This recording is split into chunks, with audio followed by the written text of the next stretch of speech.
to abort my landing.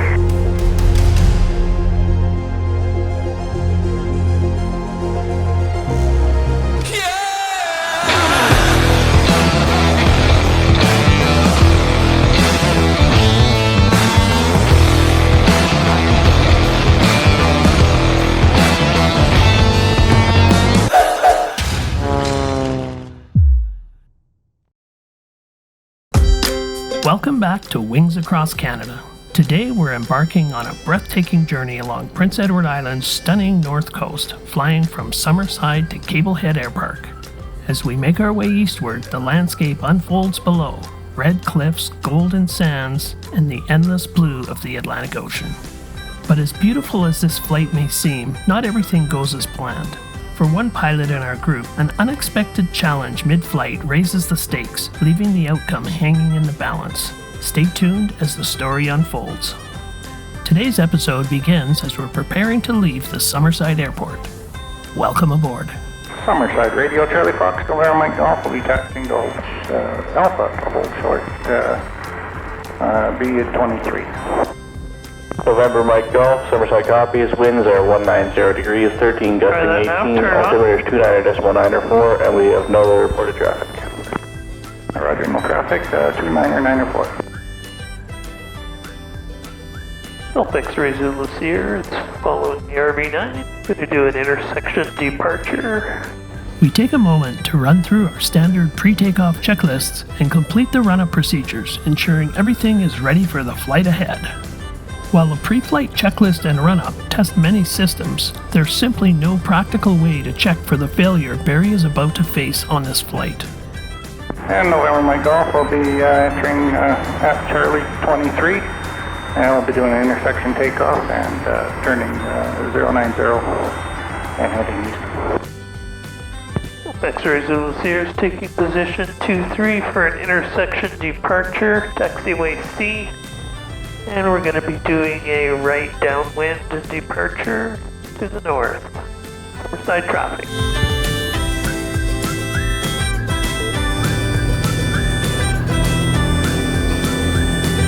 Summerside, Victor Lee, India, taxiing position intersection C, 2-3, we'll be doing a right down departure to the north, going north shore to Cable Head.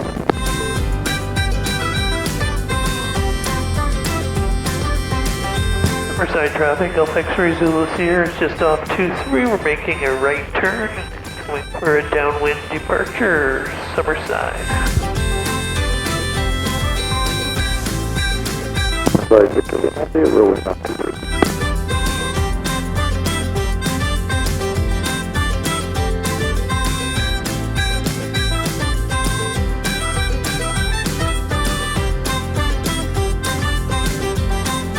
Summerside Radio, Charlie Fox, November Mike Golf, 5 to the east and clear the zone. Charlie Fox, November Mike Golf, we're switching to 1.67. As we approach Malpeque Bay, its shimmering waters stretch across the north shore of Prince Edward Island, almost cutting the island in two. Only a narrow strip of land, home to Summerside and nearby communities, keep it whole, for now. Over time, wind and water threaten to complete the division, transforming the island's geography forever. The bay is alive with herons and cormorants nesting along its shores, and beneath the surface, the world-famous Malpeque oysters thrive.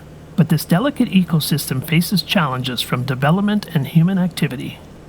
367 traffic, Alpha X-ray Zulu Sierra, Cessna 182 is just off of Summerside, and we're approximately 4 miles to the north, 1,500 feet over the water, and we're making a right turn and flying southeast along the north shore.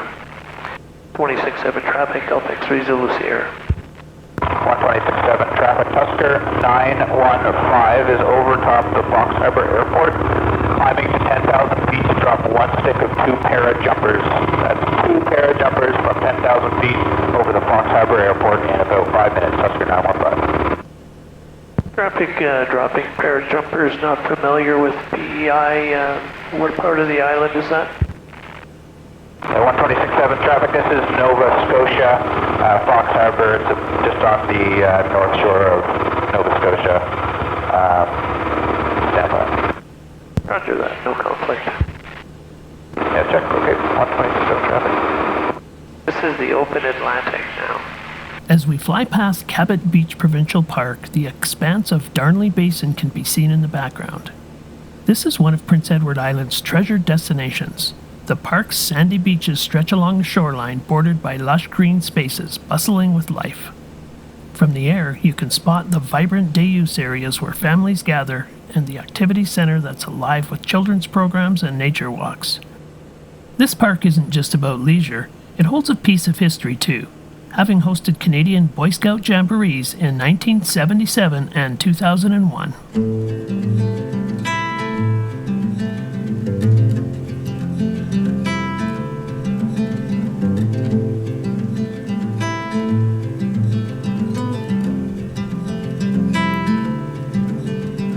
Close your eyes, hear the voice within, calling this heavy load got under your skin, hauling. You got the white knuckles holding on it tight, keeping your feelings bottled up inside. As we fly eastward just half a mile offshore, the iconic Cavendish beach comes into view. A stretch of golden sand meeting the gentle waves of the Atlantic. From above, the scene is breathtaking. Dramatic red cliffs frame the shoreline, their rugged edges shaped by centuries of wind and water. Cavendish Beach isn't just a natural wonder, it's a cornerstone of Prince Edward Island's tourism. Visitors flock here to walk its pristine sands, explore the dunes, and take in the views that inspired Lucy Maud Montgomery's Anne of Green Gables. Beyond the beach, lush green farmland and rolling fields stretch inland, a hallmark of the island's charm. From this vantage point, the vibrant colors of land and sea blend together, creating a beauty that is uniquely PEI. Flying past Cavendish Beach, you can't help but marvel at the timeless allure of this coastal gem. Bring yourself down. Why? Well, there ain't much time left to figure. 126 traffic, Charlie Fox, deliver Mike Golf, driver's wind 1,500 feet, above the shoreline, just north of Charlottetown. Charlie Fox, deliver Mike Golf. Breathe in, breathe out. Hey, come alive. Breathe in, breathe out. Look at the colors. There's Ron. Hey Ron, I got you in sight. You're at about my 2 o'clock. Now you look about a mile and a half, 2 miles ahead.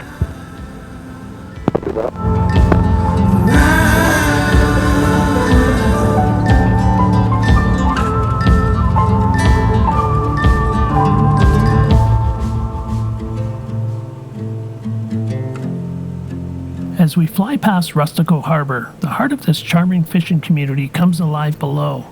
Brightly painted boats line the docks, returning with the day's catch, a tradition that's been part of life here for generations. Ron, I'm just kind of overtaking you on the outside. I'm probably just about at your 9 o'clock. I'm higher and just offshore about a mile. Stop there. Ron, I'm descended down to 1,000 feet. 126 traffic, Charlie Fox, deliver Mike Golf, only 10 miles from Cable Head, inbound, and descending to 2,700. Charlie Fox, deliver Mike Golf. And November Mike Golf, be switching to 123.2, deliver Mike Golf.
Cable Head area traffic. It is 1380, box up Victor Leamington, showing 10 miles to the west of this time, plane at 1,300 feet inbound to Cable Head.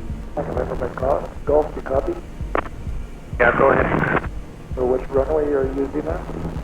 Well, I've got a problem with my airspeed indicator. I had to abort my landing because I was way too fast. So I'm picking the longest runway and going to do a crosswind here now and see if I can sort it out. The runway it's actually favoring 20, but it's downhill, so you got to come in at it really slow. Barry's airspeed indicator, one of the most vital instruments for landing, was giving an incorrect reading. Every pilot knows that maintaining the correct airspeed is crucial for a safe landing. Too fast, and you risk overshooting the runway. Too slow, and you risk stalling and spinning it into the ground. To make matters more challenging, Barry was approaching an unfamiliar airport, requiring him to process a lot of new information while managing the complexities of this difficult situation. I don't see a runway 20. The longest one is 1432 and the other one 0725. Yeah, I'm going to go for 25, but it's a 90-degree crosswind. But I'm not trusting my airspeed indicator, so I've got to make judgments here. Yeah, the longest one is 1432. With Barry's airspeed indicator reading too low, his first landing attempt was doomed from the start. Although the airspeed indicator was showing his normal approach speed, his actual airspeed was far too fast. Without being slow enough, it simply wouldn't settle onto the runway. What's your GPS? Let's take account for wind too. Over the radio here, Ron's calm voice reminds Barry that the ground speed shown on his GPS doesn't account for the wind. A critical heads up and a timely reminder in a situation where every detail matters. I'm going to stay to the southeast of the airfield, going to fly down this little inlet until you're down there. As Barry did his approach, a sense of nervousness crept over me. The gravity of the situation was undeniable. This could go very badly. I've got to admit, in the moment, it felt like I could be living out a scene from an air crash investigation. Tom, what altitude you at? Currently at 1600. Are you over the inlet or still over the ocean? About a mile into the inlet. Barry's situation is a powerful reminder of how critical clear thinking is in aviation. The tragic air disaster of Bergen Air Flight 301 illustrates just how badly things can go over something seemingly as simple as a malfunctioning airspeed indicator. In that tragic accident, confusion over conflicting readings left the pilots unable to trust their instruments, resulting in a stall and crash into the Atlantic Ocean that claimed the lives of all 189 people aboard. Barry's ability to manage this challenge highlights the importance of composure and focus when the unexpected, or in aviation terms, an abnormal occurs. Cable Head traffic, it is 3180. Foxtrot Victor Lima, India, showing 3.8 miles to the west, and we're at 1,600 feet. We'll just fly over and make sure you get in there first. Remember my Gulf.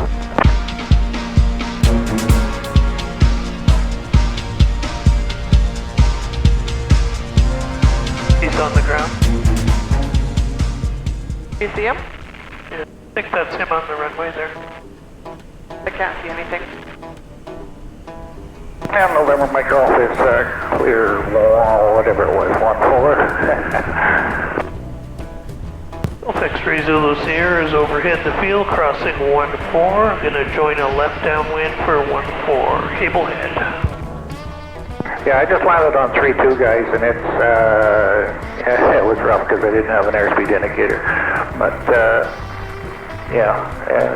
90-degree crosswind. It's almost favoring the other direction, whatever that is. It's 1-2. 1-4. Do you figure 1-4 is better?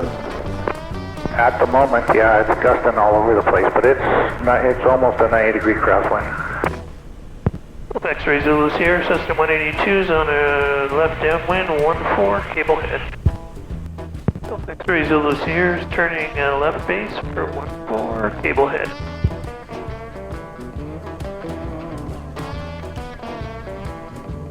X-ray Zulu Sierra is turning for final for 1-4, Cable Head.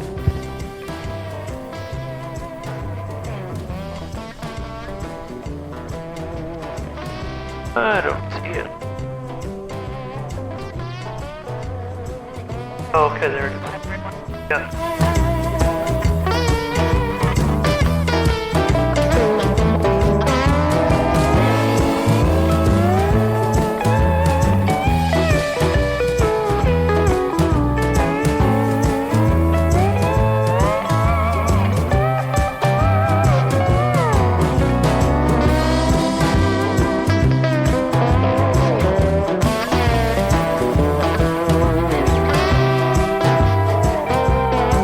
Barry, who is somewhat of a mechanical genius, quickly resolved the issue after landing by clearing debris out of his pitot tube using a piece of wire, a blockage caused by what we believe to be a wasp's nest. For non-pilots, the pitot tube is a tube-like sensor on the outside of the aircraft that measures the wind pressure and converts it into airspeed, making it an essential component for safe flight. Back at Stanley, locals informed us that mud dauber wasps were a persistent problem, making pitot tube covers essential even inside the hangars. Hauntingly, this same type of wasp was believed to be the cause of the tragic Virgin Air Flight 301 disaster when the pitot tube covers were left off for only 2 days, underscoring the importance of getting even the smallest details right. We're now at Cable Head Airpark. Nestled on the breathtaking northern coast of Prince Edward Island, Cable Head Airpark is a hidden gem with the stunning beauty of Prince Edward Island. Just a mile from warm sandy beaches and iconic dunes, and only a short drive to fishing adventures or the charming St. Peter's Bay Village, Cable Head offers a perfect blend of serenity with accessibility. With residential lots available, this is a rare opportunity to create your dream home, surrounded by the natural beauty and tranquility of island life. I gotta say, it sounds pretty enticing. Thanks for flying along with us on this incredible journey. If you enjoyed the ride, don't forget to like, subscribe, and click that notification bell. You won't want to miss what's coming up next. While the other 2 aircraft make a direct return to Stanley from here, Val and I couldn't resist the call of adventure. Instead, we veered east, skimming along the island's rugged eastern tip before turning south to explore a coastline unlike anything we've seen before. A whole new perspective on the beauty of Prince Edward Island. Join us next time as we uncover more hidden gems from the sky. Thanks for watching, and as always, keep your eyes on the horizon and your spirits high.